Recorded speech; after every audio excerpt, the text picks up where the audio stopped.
আমি থাকবো সংসারের অধিপতি, শুধুমাত্র আমি, দেবরাজ ইন্দ্র। এবার এই সৃষ্টিকে আমি আমার মতো করে পরিচালনা করব।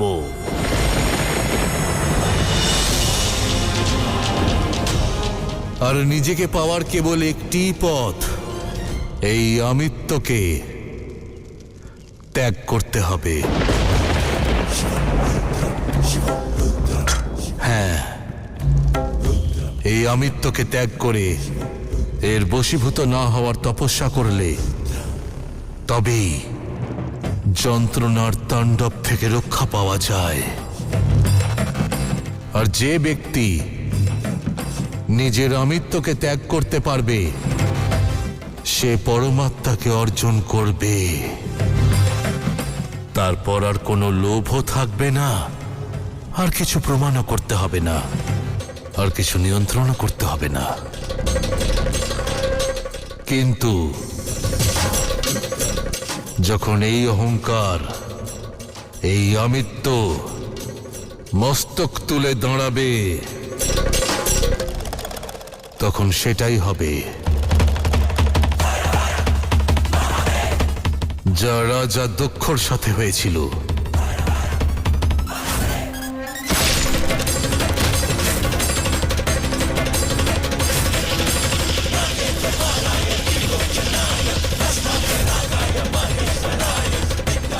প্রকৃতি আর পুরুষ যখন এদের মধ্যে আমিত্ব আর অহংকার বেড়ে যায়, তখন আপনজনদের থেকে দূরে চলে যায়,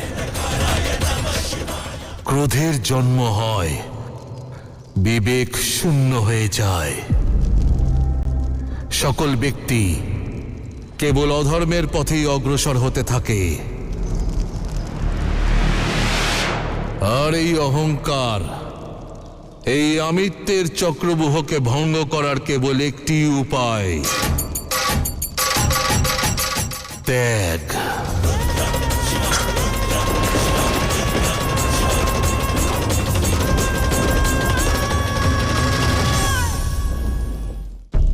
আপনি বটুক ভৈরবের অবতার কেন নিলেন? আপনার ক্রোধের অগ্নি কেবল তখনই শান্ত হয়েছিল যখন আপনি গণেশের সামনে ছিলেন। তখন আপনি মহাকালী নন, মা কালী ছিলেন।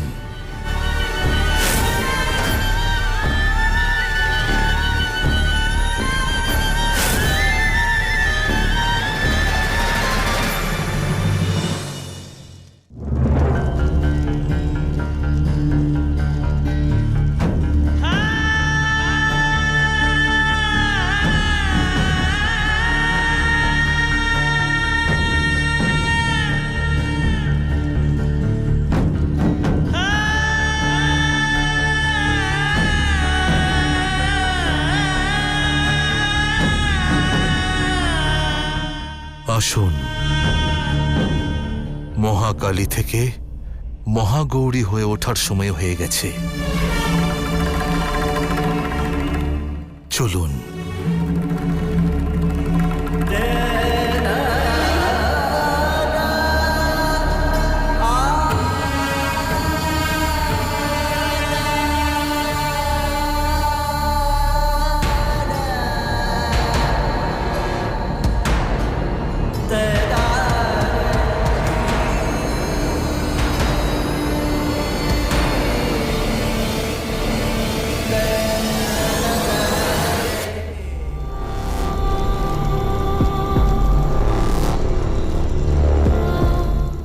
মহাদেব, যতবার মহাকালী হয়েছি বিনাশক হয়েছি,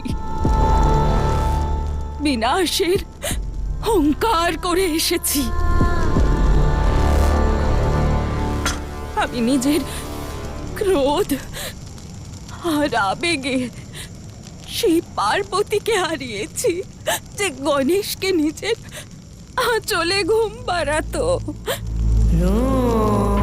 কার্তিককে কবচ পরিয়ে দিত। মহাদেব, আমি সংসারকে পুড়িয়ে দিতে চাইনি, আমি সামলাতে চেয়েছিলাম সংসারকে, কিন্তু আমি সব নষ্ট করে দিলাম। যখন আমি আপনাকে বটুক ভৈরবের রূপে আলিঙ্গন করেছিলাম, আমার এক প্রকাশের অনুভূতি হয়েছিল। সেই প্রকাশ আদি শক্তির শক্তি থেকে উৎপন্ন হয়েছিল। তখনই সেই প্রকাশ আমার অন্তরে ছিল, ও আমার অংশ ছিল। আর এখন সেই অংশকে হারিয়ে ফেলেছি আমি, কিন্তু সেটা আবার জাগ্রত করতে হবে। যদি নিজের অন্তরে প্রদীপ জ্বালাই, তবেই তো সংসারকে আলো দিতে পারবো। কিন্তু কি করে মহাদেব?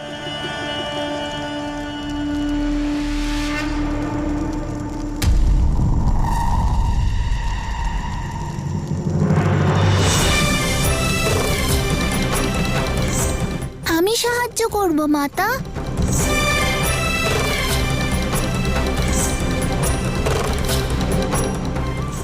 আর আমিও।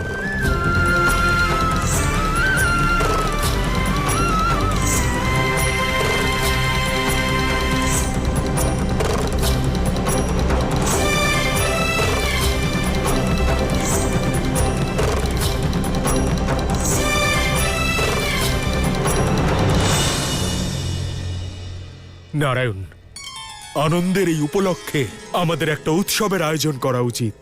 কেমন উৎসব ইন্দ্র?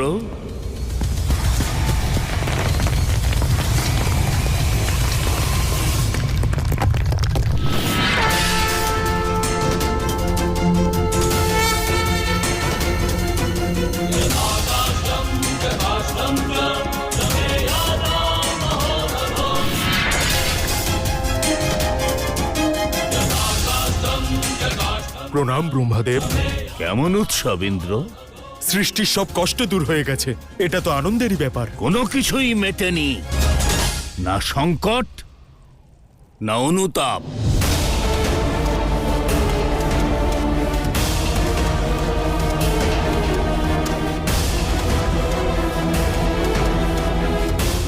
আপনার চার মস্তক জ্ঞান, বুদ্ধি, চেতনার রচনা ছিল ব্রহ্মাদেব, কিন্তু এই পঞ্চম মস্তক কেবল অহংকার ব্রহ্মাদেব।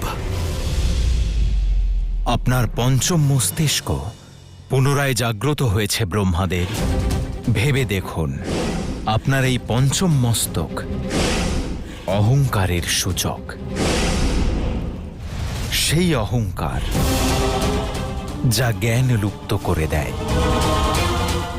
সেই অহংকার যা বুদ্ধিভ্রষ্ট করে, চেতনার বিনাশ ঘটায়। স্মরণ করুন ব্রহ্মাদেব, আপনার এই অহংকারের কারণে এর আগেও মানহানি ঘটেছে। ওই মানহানির আমি প্রতিকার করব।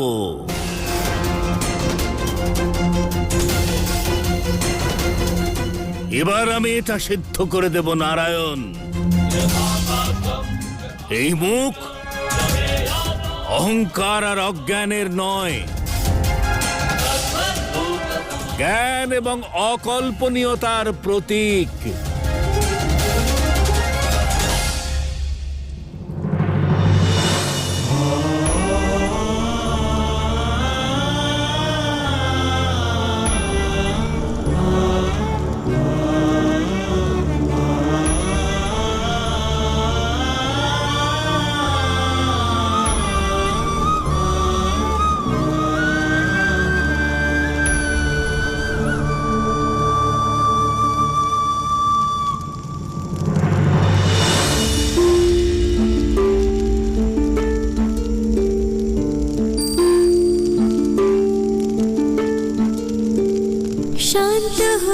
जब क्रोध की ज्वाला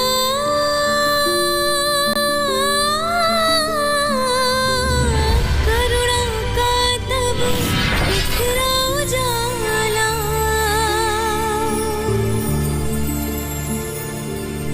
महाकाली से मां महामाई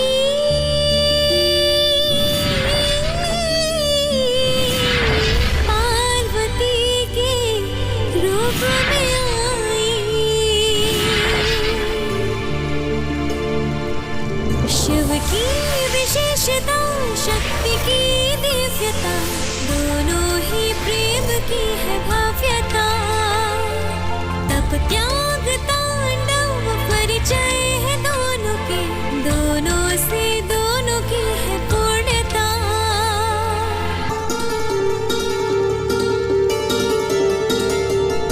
डम डम डम हो रहा पुनः मिलन महारुद्र और रुद्राणिका। महादेव जगपिता जगदम्बिका है माँ, दोनों के नाम प्रेम की है सीमा। श्री गणेश कार्तिकेय संग माता को लिए महादेव के समीप आ रहे। सारी बातें भूल कर गौरी और शंकर मौन प्रेम अपना व्यक्त कर रहे। शक्ति स्वयं पूर्ण है, ऐसा प्रेम डोर है जो टूट ना।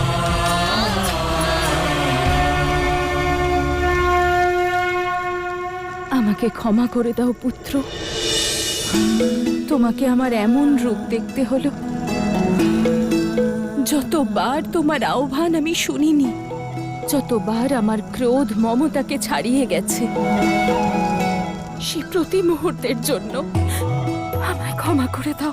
মাতা তো ভালোবাসে, ক্ষমা চায়